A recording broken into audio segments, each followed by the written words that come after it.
morning. Before I start, I just want to check that everyone can hear me and see my slides. So please let me know in the chat box because I've now got your videos turned off to preserve your privacy when I share the recording. So are you able to see my pretty title page there? Give me a quick chat or a thumbs up in the chat box if you can.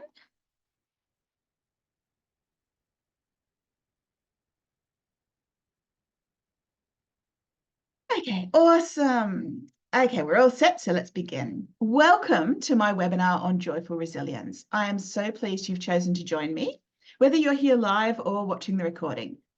My aim today is to help you understand the different roles that best practice, contracts, and insurance play in keeping your business safe. I want to hopefully inspire you to think deeply about what best practice means in the context of your unique business, and to help you confidently integrate that into every aspect of your work. Because I truly believe that embodying best practice is the key to the long-term survival of your business. Now, I do talk quite fast when I get excited, and there is a lot I want to squeeze into our time together. If you have a question that doesn't get answered today, please feel free to email it to me, michelle@carefreecounsel.com. I'll also try to leave some time for questions at the end, so please feel free to add them to the chat as well and mark them with a nice capital Q so I can find them easily.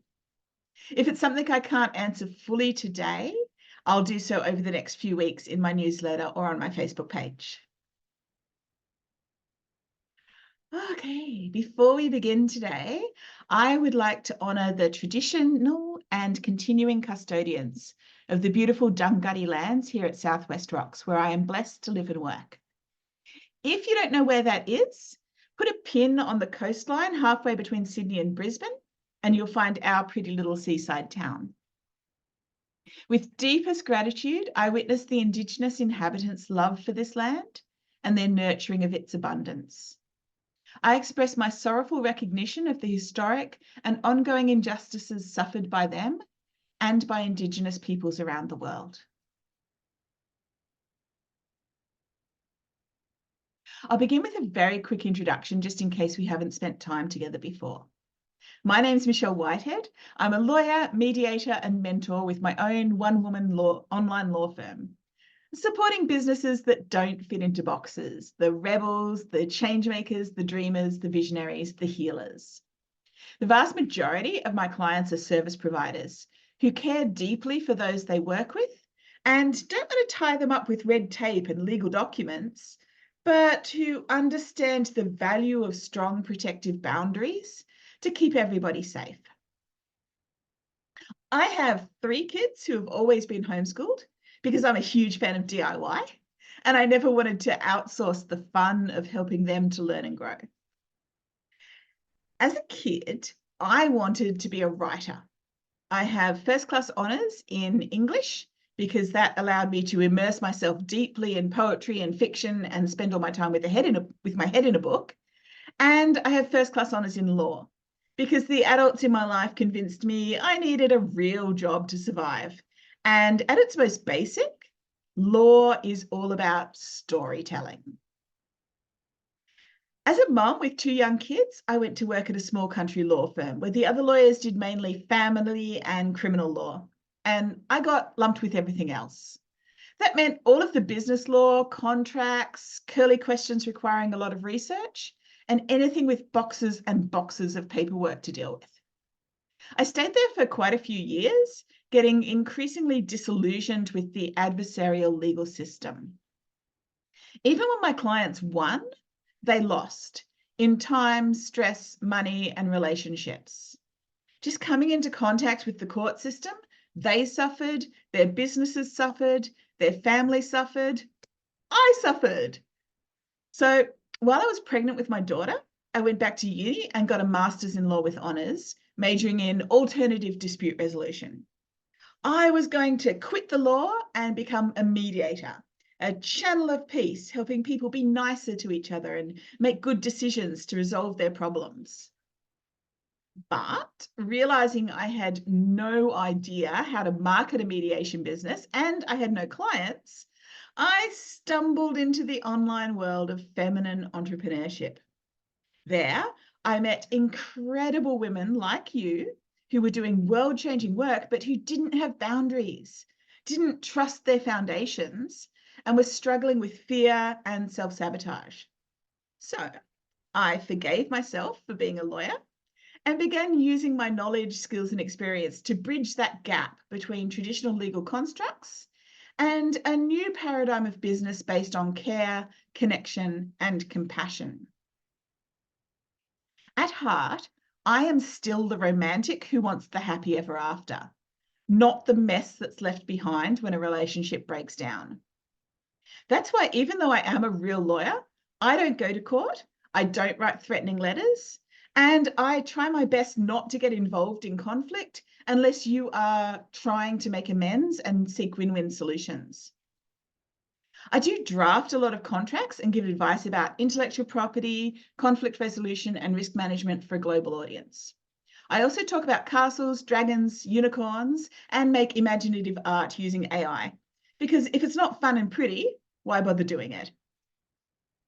My practice focuses on supporting you and your business to be the best that you can be, to communicate clearly, set bold boundaries, work in alignment with your integrity, and prioritize care, connection, and informed consent. When we do this well, not only is your business set up to thrive far into the future, you are more likely to be protected against the kinds of problems that can harm you and your clients. Let's take a quick look at what I'm going to be covering in this presentation today. First, let me ask you a question. Have you ever felt paralyzed by confusion, uncertainty, and anxiety because you don't know what you don't know about keeping your business safe? If you want to, let me know in the comments if that resonates with you. I won't read these comments out loud because if I do, I'm going to run out of time. But please know that I will read them through carefully later, and I do appreciate you sharing. So feel free to engage as much or as little as you like. So, running a business can be incredibly complicated. We're encouraged to rush out there and build a beautiful castle in the air and let everyone know we're open for business. But once we reach a certain size or level of complexity, we begin to realize that our business doesn't quite feel safe. All of those unknowns and doubts and insecurities begin to pile up. And if we're not careful, they can overwhelm us. That's why it's so important to learn about how to protect your business and ground that castle in the air down onto solid foundations. Now, this is not something that happens all at once. Rome wasn't built in a day, and neither was your website, let alone your business, right?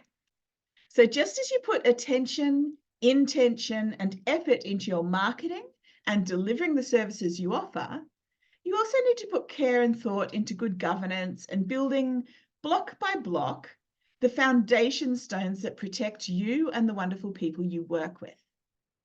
So today I'm going to introduce you to the 3 most important levels of protection that I believe every business owner needs to be aware of. And that is your commitment to best practice, your contracts, and your insurance. And if you've ever been refused insurance because your business is too far outside mainstream understanding, don't worry, I've got a workaround for you too.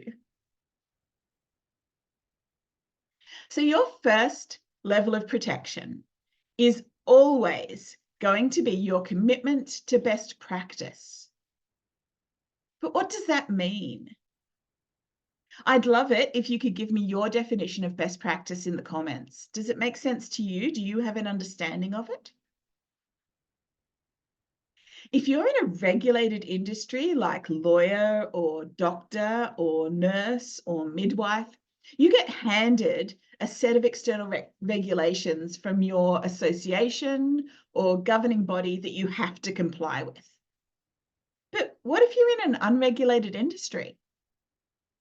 I've worked with a lot of energy healers, sound healers, somatic body workers, doulas, coaches, tarot card readers, astrologists, numerologists, human design experts, and many other inspiring service providers who've admitted to feeling lost and alone because there's no set standard or code of ethics that they can tick the boxes on and know that they're doing the right thing. So, do you work in an area that has no official external regulation? Let me know. Because if this resonates with you, I want to show you how you can transform this threat into an opportunity. So first, even for unregulated businesses, there are external regulations you have to comply with. These are found in the consumer law and the rules that govern all businesses in the location where you live and work. So as a business owner, you need to find trusted sources of information so you can educate yourselves about these requirements. Unfortunately, ignorance is not bliss in this regard. So you need to do the responsible thing by identifying and filling any gaps in your knowledge, because you can get in trouble even if you don't know what you're supposed to have done. So here's a quick list of the basics, because I don't want to scare you without giving you the answer that's going to help you work out what you need to know. Going into them further is beyond the scope of today's presentation. So please do book a free chat with me if you have any questions or concerns. So what you need to know: registration and business names. In Australia, that includes your ABN, invoicing, taxation, and financial record keeping rules. The constraints around refund requests and your automatic consumer guarantees. Your website terms and conditions, which in Australia are required for any business that's advertising any type of goods or services online. These days, extremely important that you understand your privacy obligations and how to protect yourself through proper cybersecurity, and intellectual property, both how to protect your own and how to avoid infringing other people's. That's kind of like the nutshell basic list of things that you should at least have a working understanding of. And now that's out of the way, we can get to the really exciting and expansive stuff. Because in an unregulated industry, you have the freedom to design your own standards of best practice in alignment with your own values and vision, drawing inspiration from your intuition and your own understanding of integrity. While your personal perspective is important, you don't have to do this alone either. Making connections with others doing similar work whose approach you admire and respect is really helpful. Allow yourself to be vulnerable, awkward, brave, and kind, as Brené Brown encourages. And cultivate the courage to be uncomfortable by seeking collaboration instead of competition. Have those difficult conversations about what ifs and things that worry you. Embrace constructive feedback, because that discomfort is where growth happens. And if all of that is too big a leap right now, let me walk you through what I see as the 3 most important elements of best practice.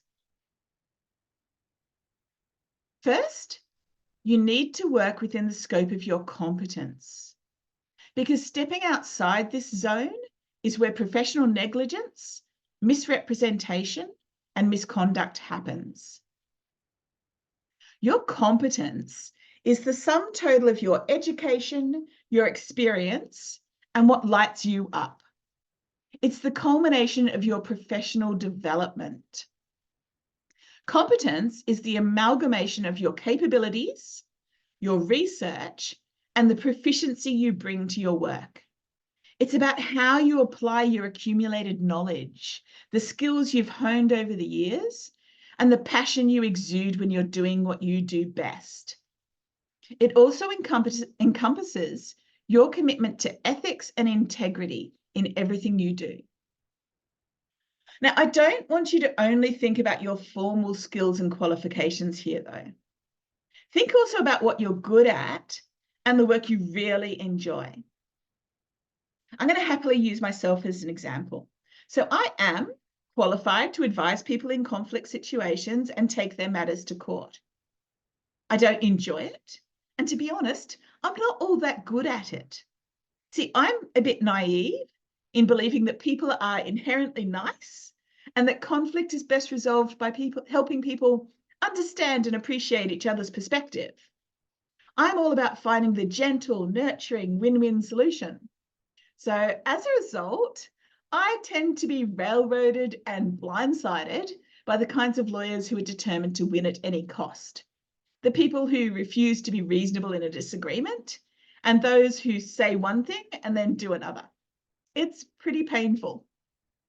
So it took a lot of courage for me to say, I don't do any adversarial work. Can you even be a lawyer if you don't fight for your clients in their arguments? Add to that, I am innately a rescuer. If you come to me with a problem, I want to fix it for you, whatever it takes. So it feels absolutely wrong for me to say, no, go away, I can't help you with that. So there I was, trapped between a rock and a hard place. Getting involved in other people's conflict is incredibly stressful to me.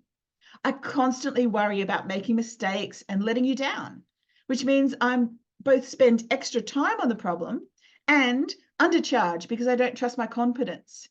And yet I can't turn people away. Now, I could have focused on up-leveling my skills and increasing my confidence in this area, but it wasn't an area that I enjoyed or wanted to practice in. Have any of you ever been caught in a dilemma like that? So dealing with adversarial conflict and litigation is not my zone of excellence, which is contract drafting and providing legal advice to small businesses. And it's not my zone of genius, which is risk management and mentoring brilliant business owners about implanting good governance and best practice. So instead, I began making connections with lawyers who do thrive on that kind of work, who love doing it day in, day out, and who are really experienced and good at it, but who also share my ethics and my ideals of integrity. So now I can happily tell clients who come to me with that kind of problem, I'm not the right person to help you with this. Would you like me to give you names and contact details for some people who can? So therefore, I'm happy because I'm not venturing into the deep water beyond the scope of my competence. My clients are happy because they have a warm recommendation to people I trust to look after them. My colleagues are happy to get my referrals, and they reciprocate by sending back clients who they can't help, but who are a better fit for me. Now, I don't do this for adversarial matters either. Don't only do this for adversarial matters. As a general business lawyer, I often provide advice on employment issues and intellectual property, but I also know the limits of my knowledge. So I cultivate relationships with specialists in these areas. So if someone comes to me with a complex issue that's beyond the scope of my services, it feels really easy, joyful, and abundant for me to offer a referral to an expert right from the start, rather than panicking about helping them and potentially not being able to meet their needs. Taking on a client or performing services that are outside your competence is extremely risky. Even with the best intentions, providing services or advice that you're not fully skilled in can lead to mistakes and unsatisfactory results. Not only can this disappoint your clients and potentially damage your reputation, but it may also expose your business to legal risks and claims of negligence if things go wrong. Sticking to what you know ensures you deliver consistent, high-quality work, keeping your clients happy and your business secure. So I hope my examples will help you think seriously about what is within the scope of your competence, the work you are prepared to take full responsibility for, and how you will respond when clients come to you with curly questions that go beyond not just your comfort zone, but your willingness to wholeheartedly embrace a duty of care. By the way, ask me sometime about what happened when I recommended a client to a stranger that I found in a lawyer mums group who I didn't know at all. I really learned a painful lesson about best practice there. It taught me that my duty of care extends to being confident in the competence of people I'm referring to. But it also raises an important point. None of us are perfect. No matter how diligently we commit to best practice, sooner or later we will make a mistake, and that's okay. What if there is no problem? I want to invite you to view a mistake as an opportunity to revisit and refine your commitment to best practice, to make your boundaries stronger, and to make your businesses safer and more aligned with integrity than it was before. How does that feel? So that's competence. The second element of best practice is capacity. Capacity refers to your time and energy, the mental, physical, and emotional bandwidth that you have available to dedicate to your clients. It's the effort you can afford to commit to your clients without compromising your need for a healthy work-life balance. It's how you choose to manage your workload effectively, ensuring each project is executed to your high standards without sacrificing your well-being. Pushing yourself beyond your limits can be a direct route to burnout and unintentional mistakes. It affects the quality of your work, stops you from presenting your best self to your clients, and affects the standards and reputation your business is known for. It can also lead to feelings of resentment when your boundaries start being trampled and you don't feel like you're being respected, particularly when it's you doing the trampling and giving the lack of respect. That's why it's so important to only take on what you can genuinely manage. Don't be afraid to build in extended turnaround times or advise clients that you have a wait list. There's an inherent value in knowing your limits and confidently communicating them to clients, ensuring that every project you commit to aligns not only with your expertise, but also your availability and energy to deliver outstanding results. Boundaries are not mean or nasty. They are essential self-care, and they protect your capacity to do your best work. For instance, I used to have clients dropping urgent work on me at the last minute all the time. And being the rescuer that I am, I never wanted to say no. So instead, I would sacrifice sleep and family time to meet their needs. And once I realized how unsustainable this was and how it was stretching me far beyond my physical and mental capacity, I instituted a standard 4 to 6 week turnaround on all my contract drafting work. So new clients now go into my queue of work on hand, and I have a built-in buffer that ensures I can plan my workload appropriately. If a client genuinely needs something from me immediately, they pay an urgency fee to jump the queue. And this compensates me for the stress involved in pushing other work aside or working outside my normal hours. And it makes my clients think twice about waiting until that last minute before they contact me. Now, capacity goes beyond the physical and mental constraints of time management, however. You also need to consider your emotional and spiritual capacity, particularly if you're working with clients who are suffering from trauma, who have mental health issues, special needs, or who are demanding or needy. These clients require very careful handling and can take up a lot more of your bandwidth.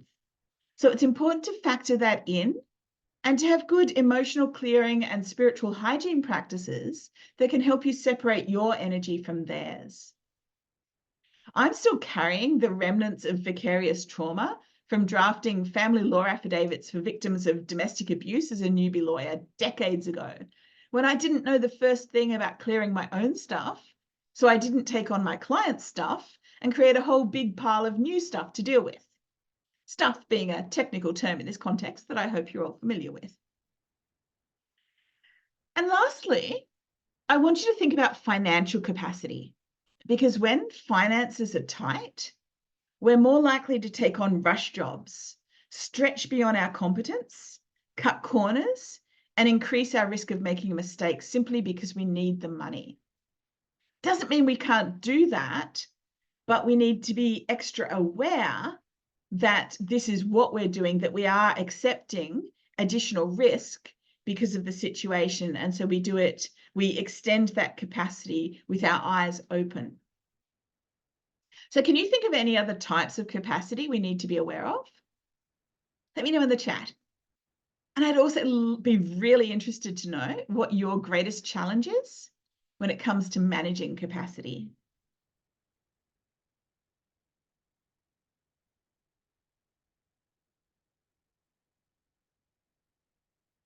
Okay. The third and final element of best practice that I invite you to consider is connection. When you meet with people who are your ideal clients, do you feel an instant sense of connection?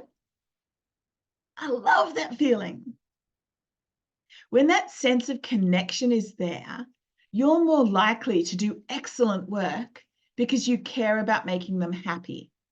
And they're less likely to get upset if things don't go according to plan because they love you and are willing to wait, be flexible, and work things out cooperatively with you if problems arise.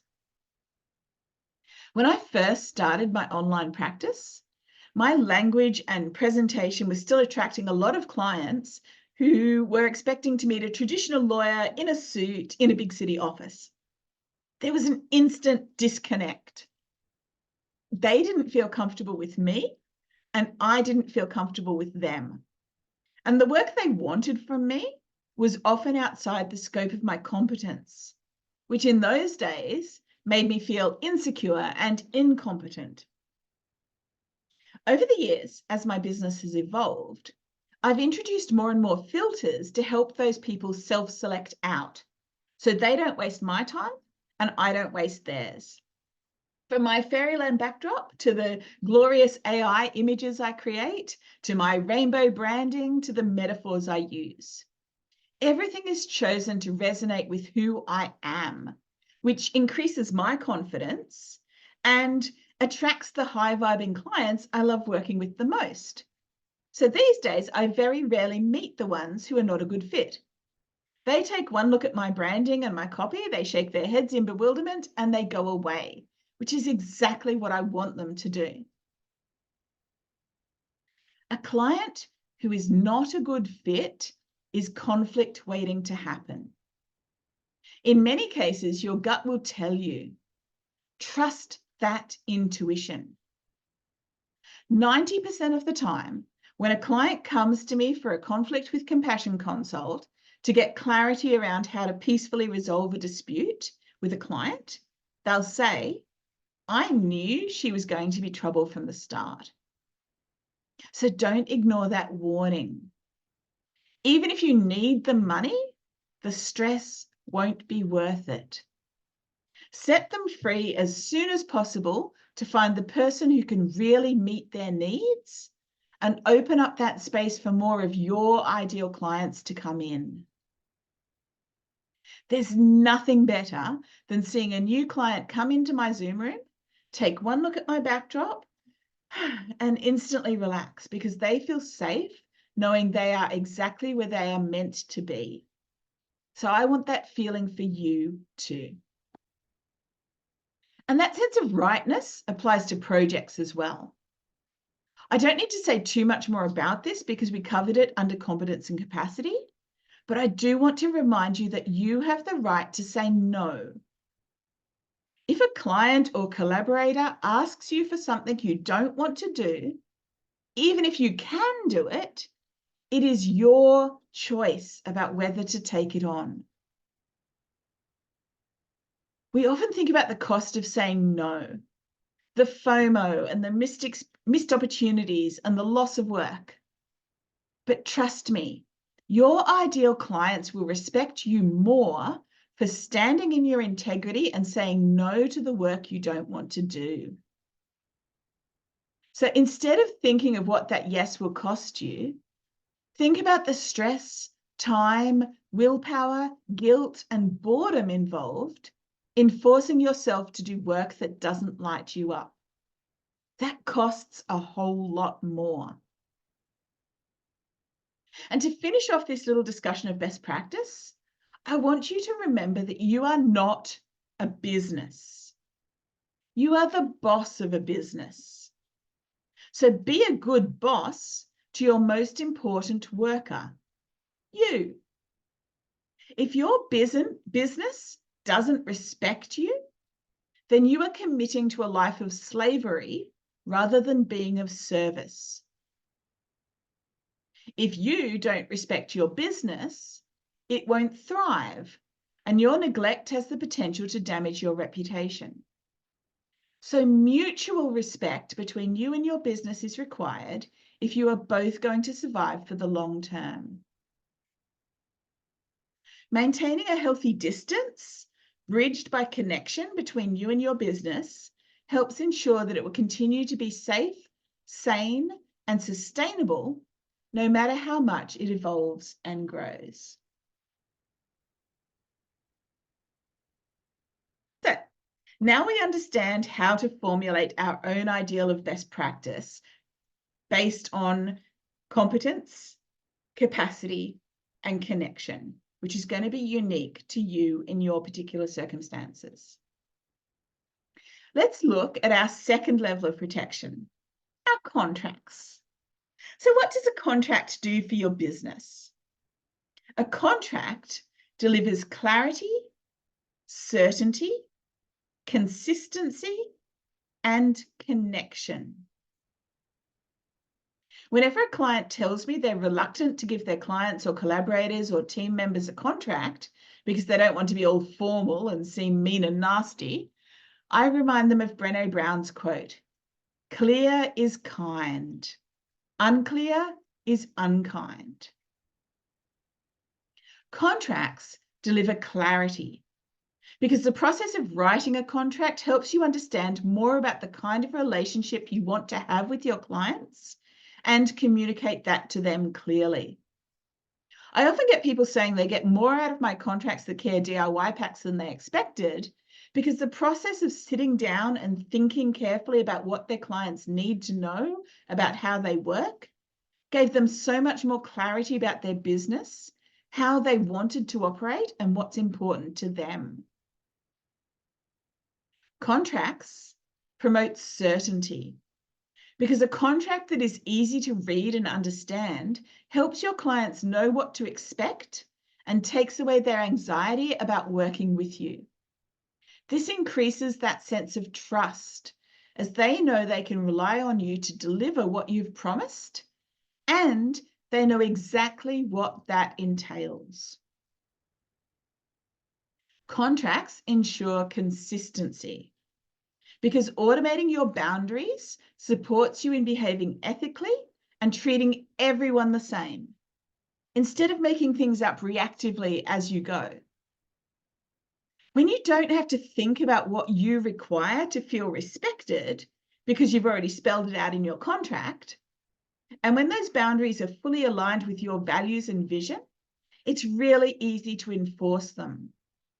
This stops you feeling resentful and allows you to bring your best service for the highest good of all, instead of sacrificing your needs and becoming a slave to your business. Finally, contracts increase connection because by warmly educating people about how to be your ideal client and making equivalent promises of best practice to them, you help to ensure everyone is invested in making the relationship work. You set all of you up for success. We were just talking about how important it is to ensure that everyone involved in the working relationship feels connected, respected, and cared for. And that's a role that contracts can fulfill. A contract can reduce the potential for conflict by ensuring that everyone is on the same page and knows what to expect. It can create an atmosphere of care and confidence before you even start working together, and ensures that those you choose to work with understand your important boundaries and respect what's important to you, as well as confidently knowing what you expect from them. It creates a sense of trust, and trust is the foundation stone for connection. My philosophy is that a contract should act as a sacred container, holding space for your relationship so that you can do your best work. Not a barbed wire fence off in the distance that you hope no one ever has to touch, and it's only there as a last resort in case your clients ever turn into raving zombies and try to attack you. Which isn't going to happen because, as we've already established, you only ever work with beautiful people who adore you. So you've probably seen your fair share of jargonistic, unintelligible, legalistic contracts. These kinds of contracts tend to be the norm, and unfortunately, they have the effect of keeping everyone at arm's length. They're cold, distant, and disconnecting, a bit like that nasty barbed wire fence. In reality, this kind of contract ends up lost in the filing cabinet, gathering dust, never getting read by anybody, until the relationship completely breaks down when you need a judge and lawyers to interpret it. And that is not a contract that cares. So by contrast, I strongly recommend using plain English and your personality to make your contracts warm and welcoming and easy to read. Brand the document so the energy of your business shines through and it's visually appealing. Your contract should consistently reflect the values of your business and be aligned with your mission and your actual practice. It should come from the heart of your business, using the same language and tone that you use in your marketing and your client communication, so that delivering it to your clients feels like a seamless part of your onboarding process, not a jarring interruption. There is no magic in legal jargon. A contract that is accessible, easy, and even entertaining to read is much more capable of fulfilling its purpose. You want your contracts to be loving and kind. You want your contracts to set out clear, fair processes for dealing with problems and seeking win-win solutions. You want your contract to focus on doing such a good job of holding space for you to do your best work and managing the client relationship in the present moment that the kinds of conflict that end up in court will hopefully never occur. And that is a contract that cares.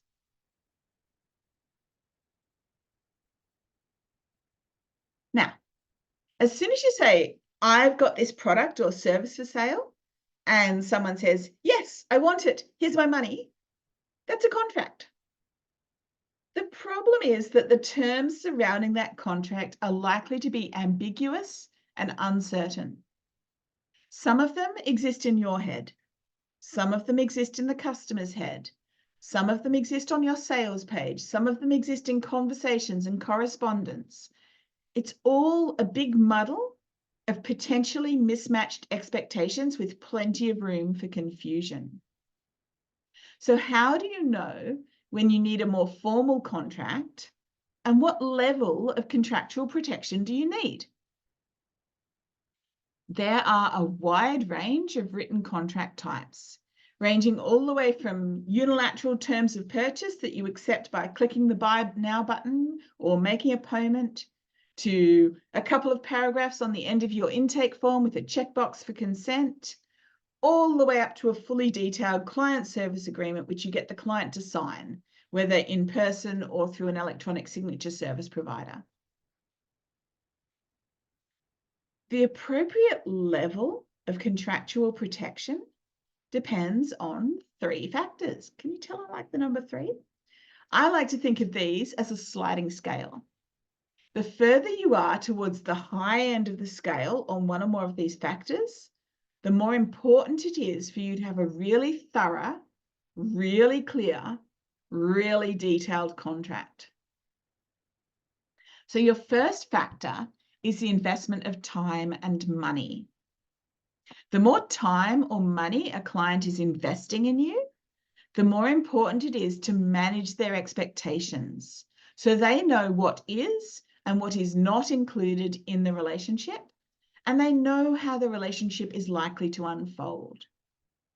If it's just a relatively inexpensive single session, if they're not happy, they're just going to walk away and not come back. Or they'll ask for a refund, and it'll be really easy for you to cut them loose. On the other hand, if you've sold them a 6-month package for a significant amount of money and their expectations aren't met, they're not going to let it go easily. They're going to be much more concerned about making sure they get value for that money. And it's also going to be harder for you to give them that money back without causing yourself and your business financial hardship. As a result, the higher the investment, the more important it is to really make sure that everyone knows what to expect and how to get the most value out of working with you. The second factor is the degree of risk involved. Thinking about the degree of reliance on your professionalism and the vulnerability of the client. The higher the level of risk, the more vulnerable the client is, the more they're relying on you for your expertise, the more important it is to manage your duty of care and prioritize informed consent. That means saying really clearly, this is the scope of my duty of care and what I'm promising to do for you and the responsibility I'm taking. And this is the information you need to know so you can make appropriately informed decisions about your own health, safety, and well-being and take ownership and responsibility of your journey working with me.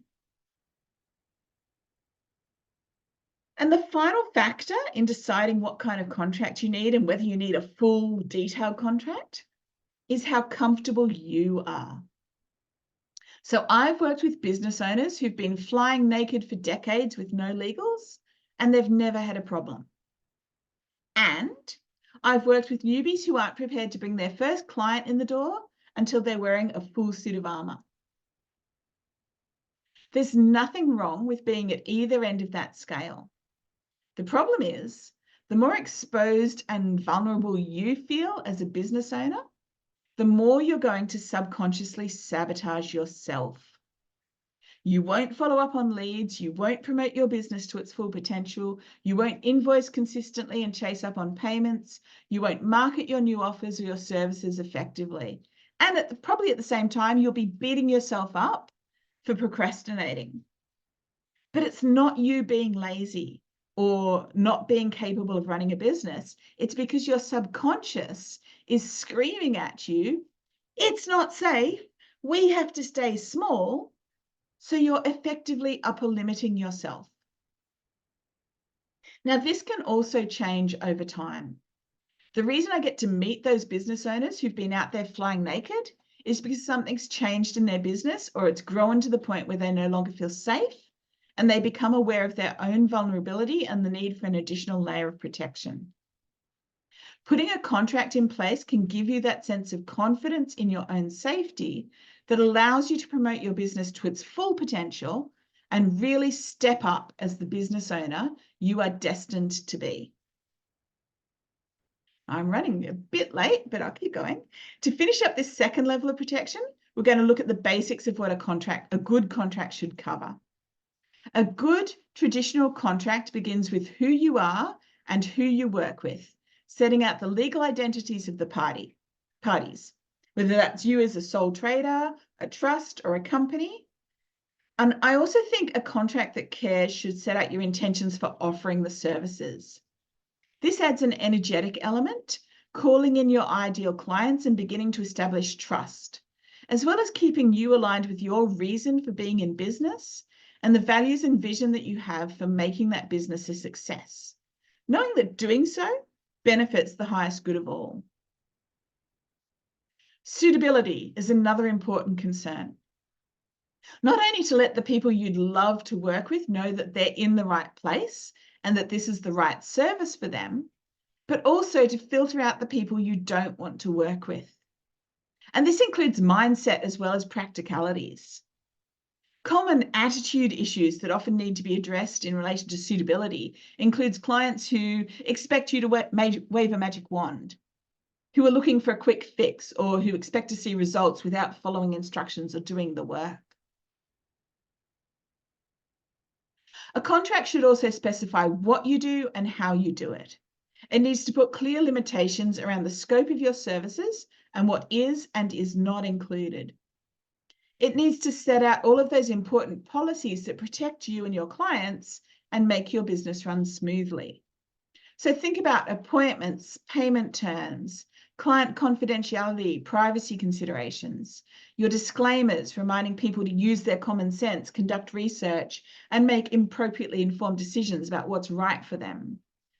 Risk management, warning about potential dangers and covering off on things that worry you, and protection for your intellectual property. Your contract should also cover the fact that you can't guarantee results, because any improvement your clients experience is always going to be subject to a wide range of factors beyond your knowledge and control. And finally, dealing with problems. Your contract needs to limit your liability as much as possible so that you're only responsible for negligence and mistakes, not for all the other things that a disgruntled client might think of blaming you for. And in a contract that cares, I like to have a clause that specifies that if there is a problem, the first step is always going to be good faith negotiation and trying to find a win-win, mutually acceptable solution, followed by mediation if you can't solve the problem by discussion between you. Litigation or court action should always be the last resort. So if the client does have a problem, instead of threatening to sue you, they know there's a clear process for them to follow to ensure that that problem is dealt with as efficiently and as effectively as possible. Mutual non-denigration is another good element to include. And this is basically a clause that says if there is a problem, you're both going to keep it private and confidential and not air your dirty laundry in public. And finally, if you work with interstate or international clients, it's essential to set the jurisdiction that applies. So if everything else fails and you do have to go to court, it's going to be the court system closest to you that applies. Okay, that brings us to the final level of protection that I want to talk about today. A lot of people tend to put insurance first when they think about protecting their business. But I'm hopeful that what I've shared with you today helps you see that your insurance is actually your safety net of last resort. It's there to catch you in case everything else goes wrong and your commitment to best practice and your contracts fail. So there are two main types of insurance you generally need to know about. Professional indemnity insurance, sometimes also known as malpractice, protects you against negligence and mistakes. It's mandatory for some high-risk businesses. Lawyers, for example, can't practice unless they have a policy with an approved insurer. Every service provider should have some level of professional indemnity insurance when they get to a certain stage of their business. I personally have two policies. I have my mandatory one with law cover that protects me if I make a mistake in delivering legal advice or services. And I have a general business policy that protects my mentoring, my DIY packs, and the products and services that go beyond the scope of traditional legal services. But I didn't get that second one until I'd actually been selling my DIY packs and doing mentoring for a little while. And I was sure that it was going to be something that was a service and product that I continued to offer and that where there was a potential for me to make mistakes and be negligent. So the risk was worth the trade-off of paying that insurance. So that's professional indemnity. And the other is public liability. You only need public liability insurance if you're inviting people onto premises that you control. For example, if you have a clinic or see clients face-to-face in your home or office. And you also need this kind of insurance if you run retreats or in-person workshops. Public liability insurance protects you against the costs arising from people being injured when you're responsible for their safety. There are lots of other kinds of insurance, but these are the two most common ones that my clients tend to need. If you're manufacturing supplements or offering products for sale that have a risk of injury associated with them, you might also need product liability insurance.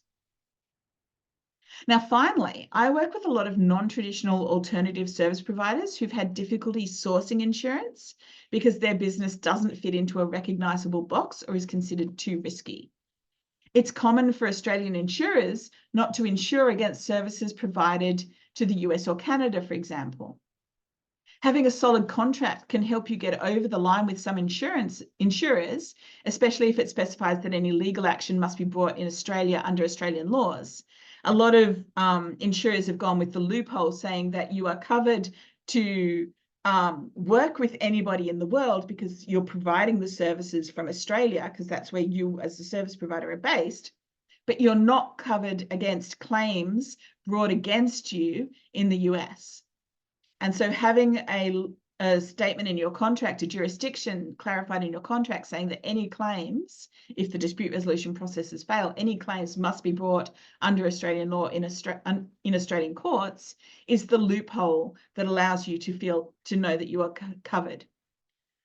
Okay, but if you are simply unable to meet their requirements, don't despair, because you can give yourself your own little safety net. Decide how much you would pay for insurance and make a commitment to paying that amount each month into a high interest bearing account that's difficult for you to withdraw from. While you're unlikely to save up the multi-million-dollar coverage offered by most insurers, you will be surprised by how quickly even little bits of money do add up. That then becomes your defense fund.